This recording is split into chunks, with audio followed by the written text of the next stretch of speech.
Do you remember when you learned that Crusoe was not going to pursue the death penalty? And why do you think he said he would? Well, it was again, I mentioned earlier, murder is political. And there's an awful lot of angry people that were very upset about their family members being murdered. And it's finally hit the media, and it was a big deal. And it was political. And the DA is an elected position. And so it's not going to look very good for you to say that you're not going to seek the death penalty when you have dozens of murders committed. But if you wait a while, what I've noticed in law enforcement and local government, no matter what the issue is, it doesn't really matter what the issue is. Pick it. Pick any issue you want. It flares up. There's the initial explosion. There's the initial mushroom cloud on the horizon.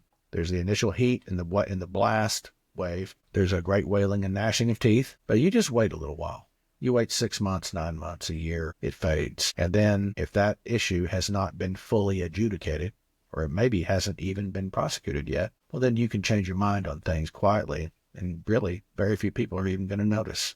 Did the families, do you think? Did they? Yeah. Okay. Yeah.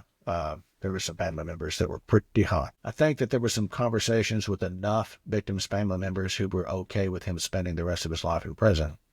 But they didn't talk about the other victims' family members who were like, no, dude, you made a commitment to us last year about this, and you swore to us that you were going to seek the death penalty, and now you're telling us that you're not. I'm not speculating on that. Some of the people that contacted me after I wrote that post told me that.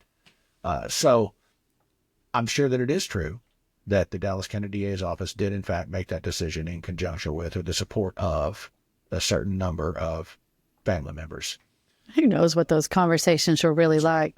I've been with victims when they have been presented with the plea agreement option, and it has rarely ever welcomed any input from the victim. That's true.